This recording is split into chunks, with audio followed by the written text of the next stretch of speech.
Hello everyone and welcome back to my channel. Today we'll be talking about crying, tears, and about goosebumps.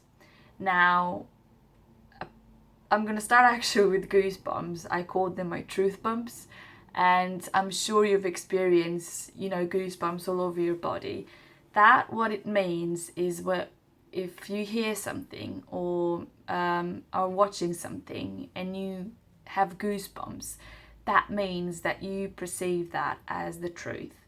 If you, I don't know, let's say, hear some sentence and you actually have goosebumps all over your body because of that sentence, your non physical self is saying that as the truth.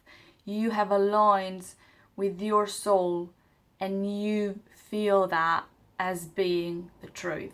Now, I know for some people this will sound a bit like odd, like my non physical self, like what? But I think you can test this on yourself, whether it's listening to some music and you feel like, oh my god, the goosebumps. That's actually telling you that that's for you. So that's what you experience as good thing for yourself. Someone else is gonna have goosebumps for something else, but that's why I call them a truth bump. So if I hear something and I feel goosebumps all over your body, all over my body, I know that my soul sees that as being the truth. And I didn't know this before, but then when you start actually being aware of it, when the goosebumps come, you're like, well, yeah, I do actually see that as, truth, my truth. And maybe something sometimes you don't even know, and that's how you can tell if you actually have goosebumps by doing something, by saying something, by listening to something. That means it's good thing for you. Now, as far as crying and tears, some people actually see this as something negative and something that maybe you shouldn't do. And if you're a tough person, if you're a strong person, you're not supposed to cry, because some people will see that as weakness, and then people get ill and whatnot and so on. So if tears were bad, we wouldn't actually have them. And I know this may sound, well, this wouldn't exist in that, but honestly, it's the truth. Scientifically based, let's say this scientifically based, when you cry out of sorrow and when you cry out of happiness, tears actually taste differently.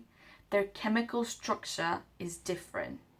So if tears were bad, how come, for instance, when a mother gives birth and she sees her child for the first time, she starts crying out of happiness? So tears are a good thing. Tears are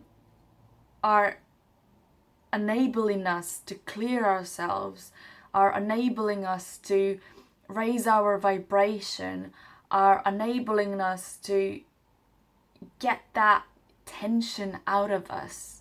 I don't know if you've noticed, for instance, some people, I've experienced this before, I would be so angry that I would want to cry.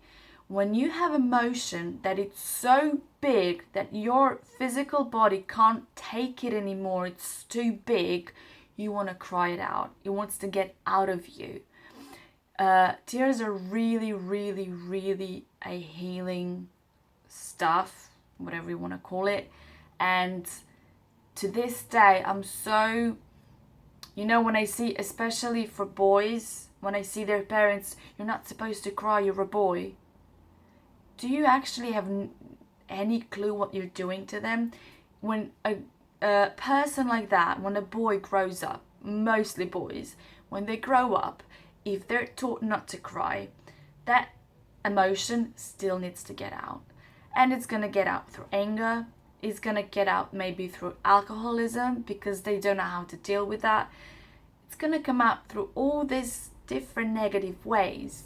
And some people actually even get cancer. Some actually people have said, if I cried in my life when I wanted to cry instead of keeping it all in, this wouldn't be inside of me that wants to eat me more up. So I'm not saying every single one of you, don't take this the wrong way. I'm not saying that, every single one of you should, if you hadn't cried, you wouldn't get cancer. No. But I want to say is it is one of the things that you suppress, and it's eating you up inside. And some people did get cancer because of it. Actually, when they started working on themselves and they started getting, aware of what happened, they realized that was one of the reasons that they didn't express their, they didn't cry when they wanted to cry. And I see a lot of this in anger as well. I think that if some people just cried when they wanted to cry, they wouldn't do so many silly things. But again, it needs to come out in some way. And, you're a boy, you're not supposed to do this. Let me tell you one thing. You're teaching a boy not to cry, yeah, not to express his emotions. You're teaching girls, oh yeah, she's a girl, she should be emotional, so soft and so on. And you're expecting for women to find an emotional guy who is going to understand them when, his partner is crying and so on. How? If you're teaching boys, don't do that, that's wrong, you're supposed to be tough. Tomorrow, a girl comes into his life, she's going to start crying, whatever the reason may be. What do you think the reaction is going to be? Oh, don't cry, I don't feel uncomfortable. My personal opinion, and, you can do and say whatever you want, but my personal opinion, if a man can cry next to a woman, that's a strong guy. If you know that you're enough of a man that you can express your vulnerability next to, I don't know how to pronounce it, next to a woman, that means that you really are a true man. And that's how I see it. You should know that if you're not sure that, well, if I express my, let's say soft sides, maybe she'll or he will see me as someone that is weak. Or when you know you're strong, you don't think about that. Only when you question whether you're weak or not, I think you're gonna come to, well, I don't want to maybe them to see me as like that. I'll be tough.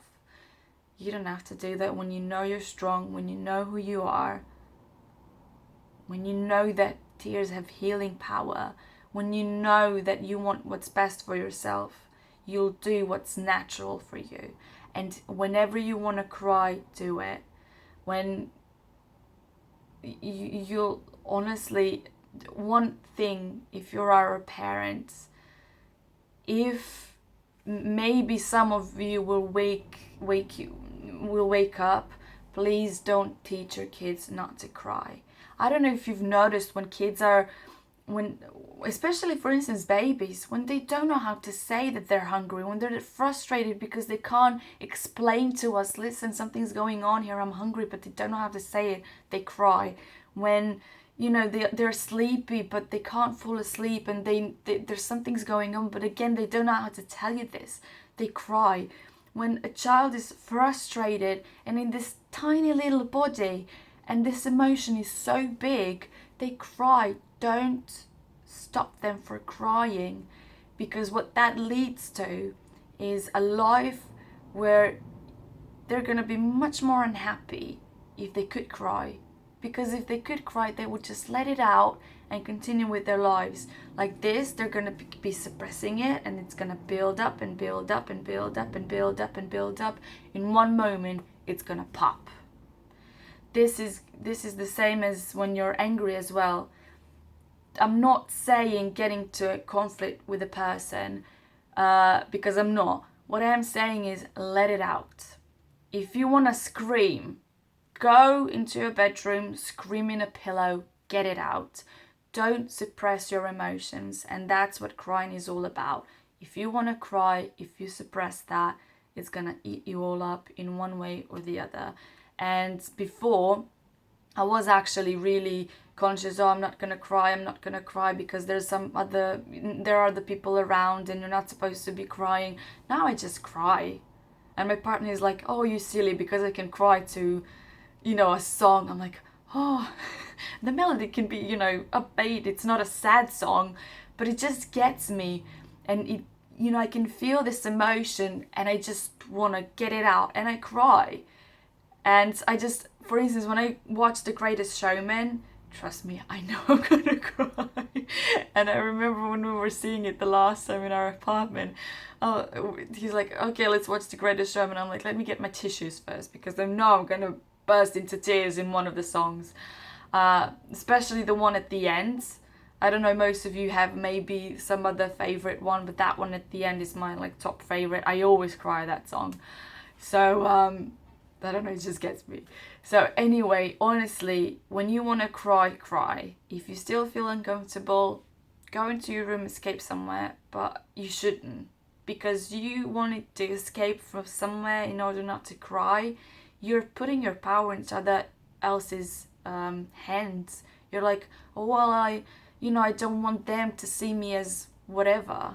So you're more concerned about what someone is going to think about you than your own well-being. And you should put yourself first. You should put your health first.